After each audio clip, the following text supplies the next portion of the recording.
Hi friends, అందరికీ నమస్తే. Welcome to our channel. తిరుమలలో ఒక 6 ప్లేస్లు చూడొచ్చు. అది కూడా 120 రూపీస్ అయితే ఛార్జ్ చేస్తున్నారు.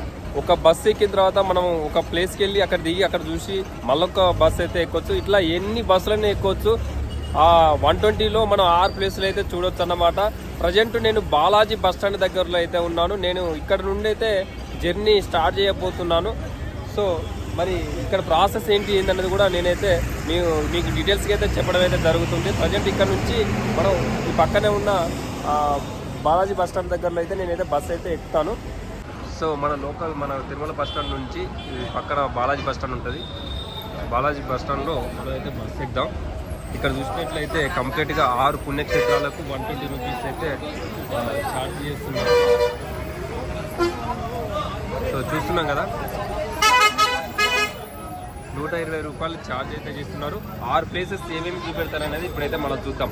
వేణుగోపాల స్వామి ఆలయం, జపాలి ఆంజనేయ స్వామి ఆలయం, ఆకాశంగా, పాప వినాశనం, శిలాతోరణం, శ్రీవారి పాదాలు. సో ఈ 6 ప్లేసెస్ అయితే 120 రూపీస్కి అయితే ఛార్జ్ చేస్తున్నారు. ఏపీఎస్ఆర్టీసీ తిరుమల డిపో వాళ్ళు ఈ 120లో అయితే ఈ 6 ప్లేసెస్ అయితే మనం బస్సులో అయితే చూడొచ్చు.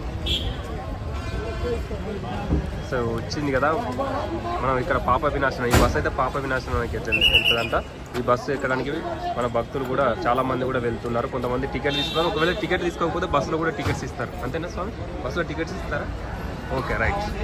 సో మనకు టికెట్ కనుక తీసుకోవడానికి కన్ఫ్యూజ్ అయ్యి ఇబ్బంది పడితే మనం బస్సు ఎక్కిన తర్వాత కూడా బస్సులో అయితే తీసుకోవచ్చు. ఎలాంటి ప్రాబ్లం అయితే ఉండదు. మొత్తం ఇలాంటి కలర్ బస్సులేనా మనం ఎక్కాల్సింది? వేరే ఏముండదు అంటే ఇట్లా బోర్డు ఉంటుందా ఎక్కడికెక్కడ? సో ఇలాంటి కలర్ బస్సులు మాత్రమే మనం ఎక్కాల్సి ఉంటుంది. ఇక్కడ పాప వినాశనం అనేది బోర్డు ఉందిగా, ఇట్లా మనం 6 ప్లేస్కి సంబంధించిన ఆ పేర్లు అయితే బోర్డులలో మనం చూసి ఆ బస్సులో ఎక్కాలి. సో ఫస్ట్ ప్లేస్ వచ్చి పాప వినాశనంకి వెళ్తుందంటే ఇది. మనం ఈ బస్సు ఎక్కుదాం. ఇట్లా బస్సుల పైన కూడా 6 పుణ్యక్షేత్రాల దర్శనం అని చెప్పేసి ఇట్లా ఉంటుంది. మనం చూసి అయితే ఎక్కాలి, నో ప్రాబ్లం. ఒకవేళ తెలియకపోతే మాత్రం ఎవరినైనా లోకల్స్ తెలియనట్లయితే కంప్లీట్గా మనకైతే డీటెయిల్స్ కూడా చెప్పడం కూడా జరుగుతుంది. ఇబ్బంది పడాల్సిన అవసరం కూడా ఎక్కడ కూడా ఉండదు.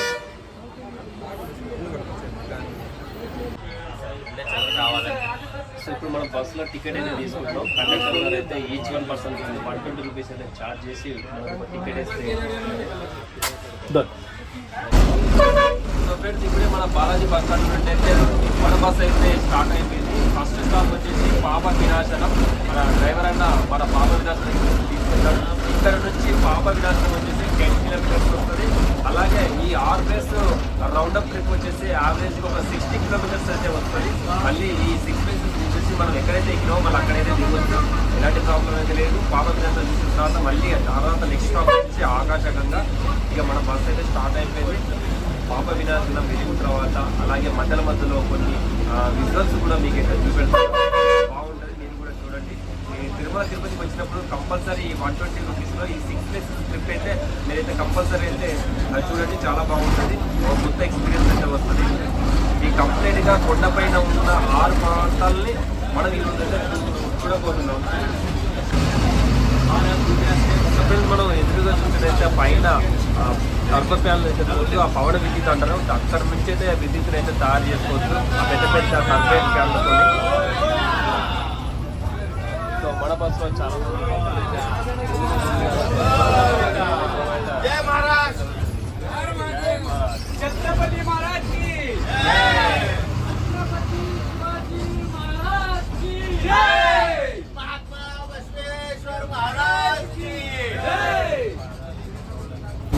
బుద్ధిగా టికెట్ తీసుకొని బుద్ధిగా కూర్చొని మంచిగా జర్నీని ఎంజాయ్ చేస్తూ మీతోనైతే విషయాలను అయితే షేర్ చేసుకుంటున్నాను.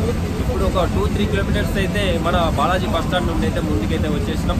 ఇక ఈ మార్గ మధ్యలో మనం ఏమేమి చూస్తాం, ఎట్లా ప్రకృతి ఎట్లున్నది, కొండలు ఎట్లున్నాయి, వెదర్ ఎట్లున్నది, అన్ని డీటెయిల్స్ కూడా మీతోనైతే షేర్ చేసుకుంటాను. సో ఫ్రెండ్స్, మనం వెళ్తూ ఉంటే అయితే చెట్లు చుట్టుపక్కల మంచి వెదర్ అయితే కనిపిస్తూ ఉంది. శ్రీవారి పార్వేట మండపం లెఫ్ట్ సైడ్లో చూస్తున్నాం మనం. ఇలా ఈ ఫారెస్ట్ నుండి వెళ్తుంటే మనం ఒక మంచి ఎక్స్పీరియన్స్, అడ్వెంచర్ మనం అయితే ఎంజాయ్ చేయొచ్చు. చుట్టూ కూడా పెద్ద పెద్ద చెట్లు, ఫారెస్ట్ అయితే మనం వెళ్తూ ఉంటాం. ఈ ఎక్స్పీరియన్స్ మనం ఈ 6 ప్లేసెస్ 120 రూపీస్ ఛార్జ్ చేసుకొని కనుక ఒక టికెట్ తీసుకొని బస్సులో ప్రయాణించినప్పుడు మాత్రమే ఇలాంటి ఎక్స్పీరియన్స్ అయితే చేయొచ్చు. ప్రైవేట్ వెహికల్ కనుక వెళ్ళేది ఇలాంటి ఎక్స్పీరియన్స్ చేయొచ్చు. వీళ్ళకి చాలా తక్కువగా వస్తుంది.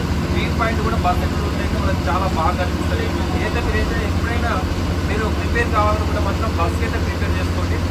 వ్యూ పాయింట్ అయితే చూడడానికి చాలా ఈజీగా ఉంటుంది.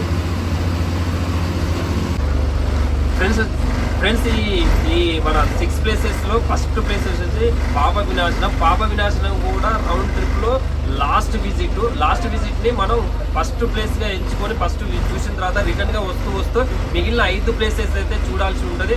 మనం వెళ్తూ ఉంటే పాప వినాశనానికి మనకు ఫస్ట్ పాయింట్ శ్రీ వేణుగోపాల స్వామి వారి ఆలయం అయితే ఉంటుంది. ఇది లెఫ్ట్ సైడ్, ఇది మన రిటర్న్లో అయితే మనం కవర్ చేద్దాం. ఈ వేణుగోపాల స్వామి మనం క్రాస్ చేస్తే అయితే ముందుకు వెళ్ళాల్సి ఉంటుంది. ఇక్కడ చాలా మంది భక్తులు కూడా వేణుగోపాల స్వామి దర్శనం చేసుకోవడానికి కూడా ప్రైవేట్ వెహికల్స్లో ఇలా పబ్లిక్ ట్రాన్స్పోర్ట్లో కూడా వచ్చేసి స్వామివారి యొక్క దర్శనం అయితే చేసుకుంటూ ఉన్నారు.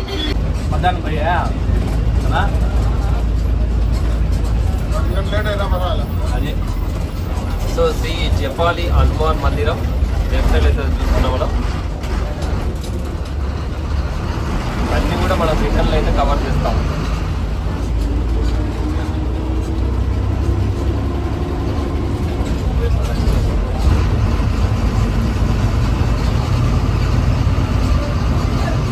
సో ఘాట్ రోడ్లు అయితే చాలా బాగున్నాయి. మనకైతే ఒక మంచి ఎక్స్పీరియన్స్ అయితే చేస్తున్నాం. ఇలాంటి ప్లేసెస్లో ఒక్కొక్కసారి వర్షాకాలం వచ్చినట్లయితే ఇంకా బెటర్ ఎక్స్పీరియన్స్ కూడా చేయొచ్చు.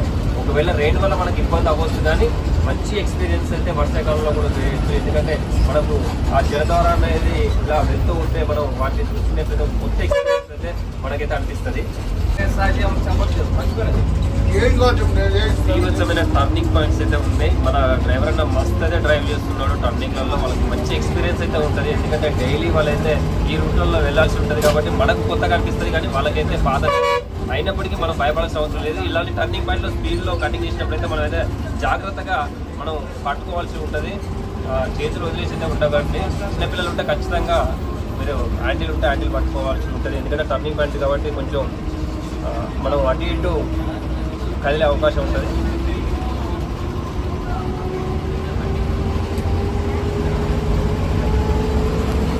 సో అన్న మంచి డ్రైవ్ అయితే చేస్తున్నాడు.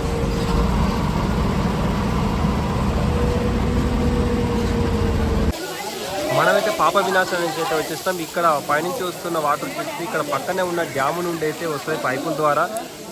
ఇక్కడ మనం గంగమ్మ గుడిని అయితే చూడొచ్చు. అలాగే ఆంజనేయ స్వామి గుడి కూడా ఉంటుంది.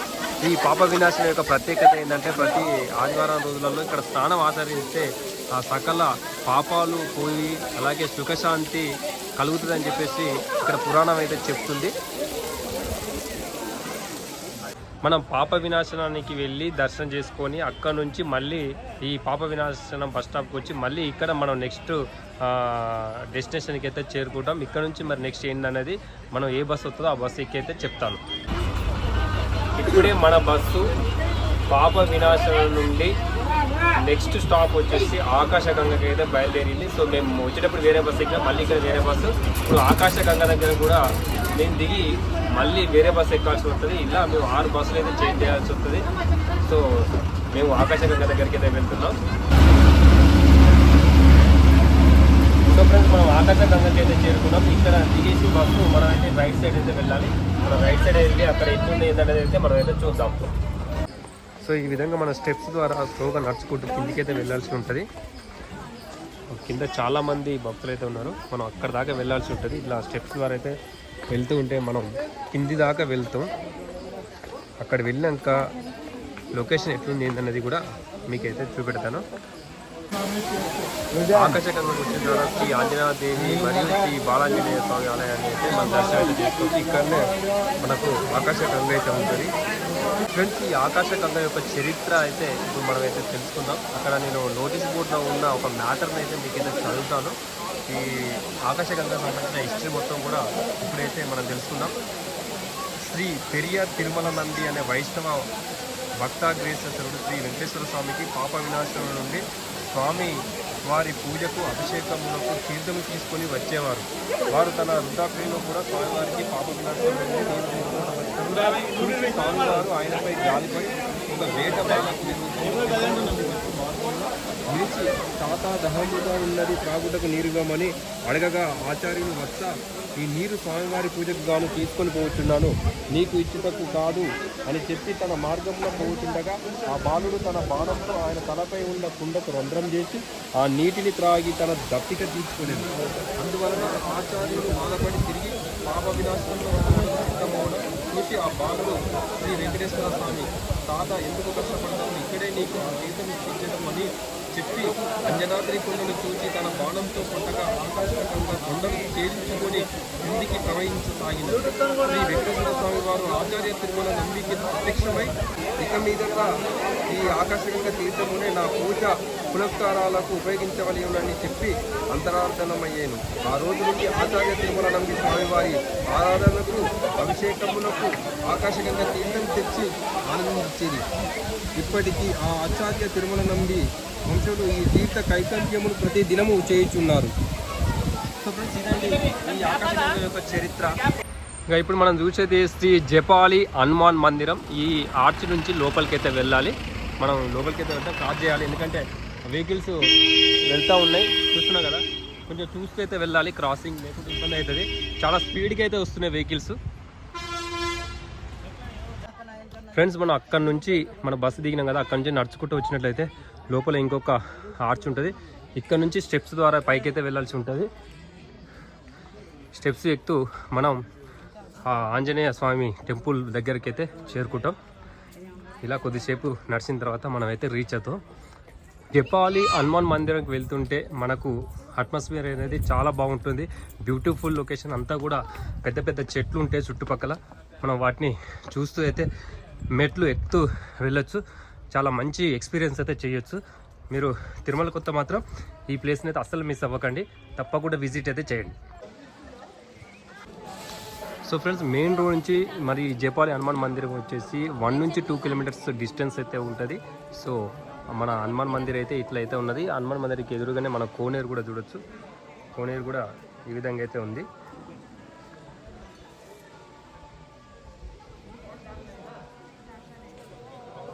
జై హనుమాన్.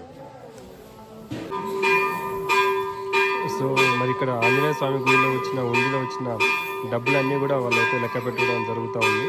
మేము జపాలి హనుమాన్ మందిరం దగ్గర నుండి శ్రీ వేణుగోపాల స్వామి టెంపుల్ దగ్గరికి అయితే బస్సులో అయితే వచ్చేసినాం. బస్సులో బీభత్సమైన పబ్లిక్ అయితే ఉన్నారు. జస్ట్ ఒక 2-3 మినిట్స్లోనే మేమైతే ఈ డెస్టినేషన్ అయితే చేరుకున్నాం. ఫ్రెండ్స్, వేణుగోపాల స్వామి దర్శనం చేసుకోవాలనుకుంటే చార్జ్ చేస్తారు. 5 రూపీస్తో అయితే టోకెన్ తీసుకోవాలి. ఇక్కడ మనం వేణుగోపాల స్వామి దర్శనం చేసుకున్న తర్వాత బయటకు వచ్చినట్లయితే రైట్ సైడ్లో అధీరామ్ బాబా జీవ సమాధి అయితే ఉంటుంది. ఇక్కడ కూడా మనం అయితే దర్శనం చేసుకుని అయితే వెళ్ళొచ్చు. కంప్లీట్గా మన వేణుగోపాల స్వామి దర్శనం కూడా అయిపోయింది. తొందరలో అయిపోయింది. ఒక 2 మినిట్స్ లోపే మన దర్శనం అయితే కంప్లీట్ అయిపోయింది. అట్లా వచ్చేసి లోపలికి ఇట్లా క్యూ లైన్లో వెళ్ళేసి ఆ నుండి లోపల నుండి స్వామి దర్శనం చేసుకొని ఇట్లా వచ్చేసి ఇక్కడి నుంచి అయితే ఎగ్జిట్ అవ్వాల్సి ఉంటుంది. ఇప్పుడే మనం శ్రీ వేణుగోపాల స్వామి దర్శనం అయిపోయింది. ఇక్కడ బస్సు ఎక్కేసి నెక్స్ట్ శ్రీవారి పాదం దగ్గరికి అయితే వెళ్తున్నాం. ఈ ఆటి లోపల నుంచి మనం అయితే వెళ్ళాం. ఇక్కడ నుంచి మనం శ్రీవారి పాదం దగ్గరికి అయితే వెళ్తాం. శ్రీవారి పాదాలకు వెళ్ళేటప్పుడు మనకి ఇక్కడికి వస్తే లాంగ్ అయితే ఉన్న చెట్లు అయితే చూడొచ్చు. ఇక్కడ ఫోటో షూట్ చేసుకోవడానికి అయితే బెస్ట్ ప్లేస్ అనేది నేనైతే చెప్తాను. చాలా బాగుంది, రోడ్ వెడల్పుగా ఉంది. ఇక్కడ కూర్చోడానికి కూడా చాలా స్పేస్ అయితే కనిపిస్తూ ఉన్నది. ఇది బస్ స్టాండ్, మన శ్రీవారి పాదాల దగ్గర ఉంటే బస్ స్టాండ్ దగ్గర అయితే ఈ లొకేషన్ అయితే ఉంటుంది. మీరు ఎప్పుడైనా తిరుమలకు వచ్చినట్లయితే ఖచ్చితంగా శ్రీవారి పాదాలకు వచ్చినట్లయితే మంచి బెస్ట్ ఎక్స్పీరియన్స్ ఫోటోస్ కానీ వీడియోస్ కానీ తీసుకోవచ్చు.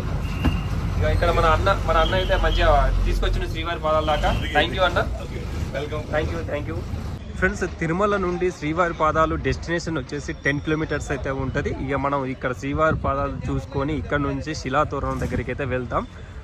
కంప్లీట్గా శిలాతోరణం చూసిన తర్వాత ఈరోజు 6 ప్లేసెస్కి సంబంధించిన అంత కంప్లీట్ గైడ్ అయితే క్లోజ్ అయిపోతుంది. ఫ్రెండ్స్, శ్రీవారి పాదాల దగ్గర ఒక అద్భుతం అయితే ఉంటుంది. అది ఏంటంటే ఇప్పుడు మనం శ్రీవారి పాదాలు ఉన్న చోటు దగ్గరికి వెళ్ళినట్లయితే అక్కడ నుండి వ్యూ పాయింట్ చూసినట్లయితే మరి తిరుమల దేవస్థానం మెయిన్ గర్భగుడి ఏదైతే ఉందో ఆ గర్భగుడి అయితే కనిపిస్తుంది. సో ఆ గర్భగుడికి వెనక సైడే శ్రీవారి యొక్క పాదాలు అయితే కనిపిస్తుంది. సో ఆ వ్యూ అయితే మీరు కూడా చూడండి ఎట్లుంటుందో. సో మనం శ్రీవారి పాదాలలో బస్ స్టాండ్ దగ్గర నుండి నడుచుకుంటూ వచ్చినట్లయితే స్ట్రైట్గా ఇట్లా స్టెప్స్ ఉంటాయి. స్టెప్స్ నుంచి ఇట్లా ఎక్కుకుంటూ వచ్చినట్లయితే శ్రీవారి పాదాలు అయితే ఉంటుంది. చాలా హైట్ ప్లేస్లో స్వామివారి యొక్క పాదాలను అయితే చూస్తున్నాం. ఎగ్జాక్ట్లీ మన తిరుమల దేవస్థానం ఎక్కడైతే ఉందో అక్కడ నుంచి దేవస్థానానికి బ్యాక్ సైడ్ మనకు స్వామివారి యొక్క పాదాలు కనిపిస్తాయి.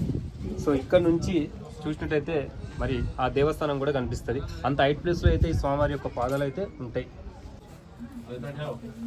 సో ఈ వీడియో చూసే వాళ్ళు తప్పకుండా ఈ స్వామివారి పాదాలకైతే దండం పెట్టుకోండి. గోవింద గోవింద గోవింద. ఫ్రెండ్స్ వీళ్ళంతా మన మహారాష్ట్ర నుండి అయితే వచ్చినారంట. సో మన ఒక ఛానల్ కి అయితే అందరు కూడా హాయ్ చెప్తున్నారు. Hi hi. हम लोग महाराष्ट्र से आए हैं। हाय गाइस, हम लोग महाराष्ट्र से आए हैं। कौन सा डिस्ट्रिक्ट? पूना से आएगा. करवीनगर. कितना लोग? సో ఆరుగురు అయితే మన పూణే నుండి అయితే వచ్చినారంట. Govinda Govinda. Thank you. Friends చాలా మందికి అయితే ఒక డౌట్ ఉంటుంది. సో మరి ఈ 120 రూపీస్ సంబంధించిన టికెట్ బస్సెస్ ఎన్ని గంటలకు స్టార్ట్ అవుతుంది, మళ్ళీ ఎన్ని గంటల వరకు ఎండ్ అవుతుంది అనేది చాలా మందికి అయితే డౌట్ ఉంటుంది. ఆ డౌట్ని అయితే నేను చెప్తాను. మార్నింగ్ 6 AM నుంచి ఈవినింగ్ 6:30 వరకు అయితే ఎండ్ అవుతుంది. సో ఈ టికెట్ 120 రూపీస్ టికెట్ ఒకసారి మనం ఈ టైమింగ్స్లో ఎప్పుడు తీసుకున్నా కూడా 6 PM వరకు, అంటే 6 సాయంత్రం వరకు మాత్రమే పనిచేస్తుంది. తర్వాత అయితే పని చేయదు. ఆ తర్వాత బస్సులు కూడా నడవవు. కాబట్టి ఏ రోజు డేట్లో ఆ డేట్లోనే ఆ టికెట్ని అయితే వాడుకోవడానికి అయితే అవకాశం ఉంటుంది. మీరైతే ఇది అయితే నోట్ చేసుకోండి. ఫ్రెండ్స్ మొత్తానికి అయితే మనం లాస్ట్ 6 ప్లేస్లలో లాస్ట్ ప్లేస్ వచ్చేసి శిలాతోరణం. ఈ శిలాతోరణం అయితే విజిట్ చేయబోతున్నాం. సో ఫ్రెండ్స్ మనం ఇప్పుడు శిలాతోరణం యొక్క హిస్టరీ అయితే తెలుసుకుందాం. నేను కంప్లీట్గా డీటెయిల్స్ చెప్తాను. ఈ డీటెయిల్స్ అంతా కూడా ఇక్కడ మనకి ఎంట్రన్స్లో నోటీస్ బోర్డు అయితే ఉంది. ఆ నోటీస్ బోర్డులో ఉన్న ఇన్ఫర్మేషన్ అయితే మీతో అయితే నేనైతే షేర్ చేస్తాను. ఇది ఒక అపూర్వమైన సహజ శిలాతోరణం. ఇది భారతదేశంలోనే కాకుండా ఐరోపా, ఆసియా ఖండాలలోనే అద్వితీయమైనది. ప్రపంచంలో మరో 2 ప్రదేశాల్లో ఉన్నాయంట. అందులో ఒకటి అమెరికాలోని యూటా ప్రాంతం ఇంద్రధనుస్ తోరణం. వాడు ఒక బాడీ చెప్పినాడు నాకు.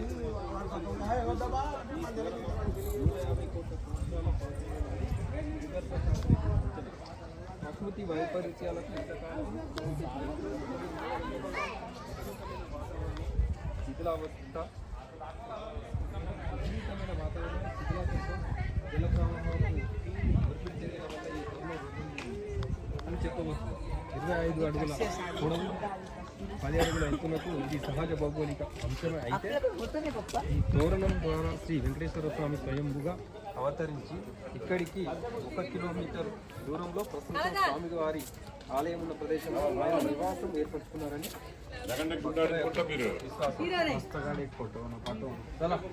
సో ఇక్కడైతే చాలా పక్షులు అయితే ఉన్నాయి. ఇక్కడ మనం పికాకు చూడొచ్చు. మనం అడవి కోళ్ళను కూడా చూస్తున్నాం. ఇక్కడ ఇవన్నీ కూడా అడవి కోళ్ళు. సో మనం శిలాతోరణం అయితే మళ్ళీ తెలుసుకుందాం. ఫస్ట్ అయితే ఈ పక్షులని ఇట్లయితే చూసేద్దాం. సో ఇక్కడ కంప్లీట్గా ఒక నెమలి కంప్లీట్గా మనం చూస్తున్నాం. చాలా బ్యూటిఫుల్ పికాక్ అయితే చూడొచ్చు.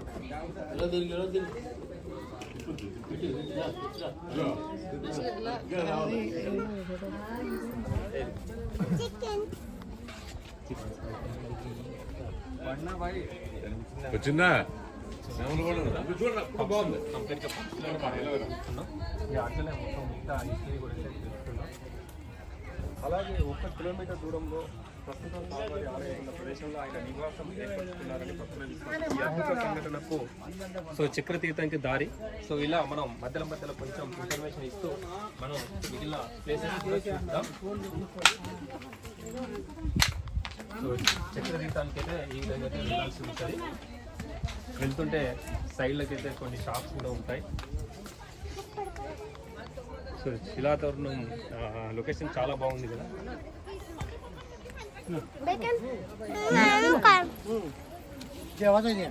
चल अरे जेवाचं पाणी आहे चल. ఇలా మన కిందికి వెళ్ళాల్సి ఉంటుంది. చాలా కిందికి అయితే వెళ్ళాల్సి ఉంటుంది. సో చాలా మంది భక్తులు కూడా ఆల్రెడీ వెళ్ళి రిటర్న్ అయినారు. మనం కూడా వెళ్ళి ఒకసారి రిటర్న్ అయితే అవుదాం.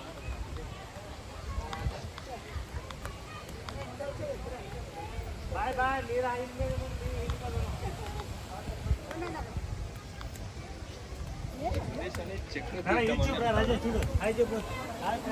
హాయ్ హాయ్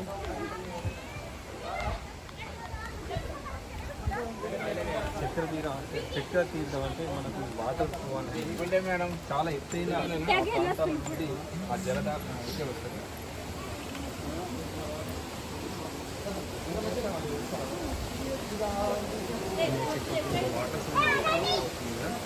అంతా కూడా లోయ చాలా హైట్ అయితే లోయ అయితే ఉంది. ఇక్కడ ఇంకోటైతే వాటర్ ఫ్లో అయితే చాలా బాగుంది. చాలా పైనుంచి అయితే ఈ వాటర్ ఫ్లో అనేది వస్తుంది. అక్కడ నుండి వస్తూ ఈ బ్రిడ్జ్ మరి మనం అవుట్ ఫ్లో కూడా చూడొచ్చు. ఈ విధంగా అయితే వెళ్తూ ఉంటుంది. సో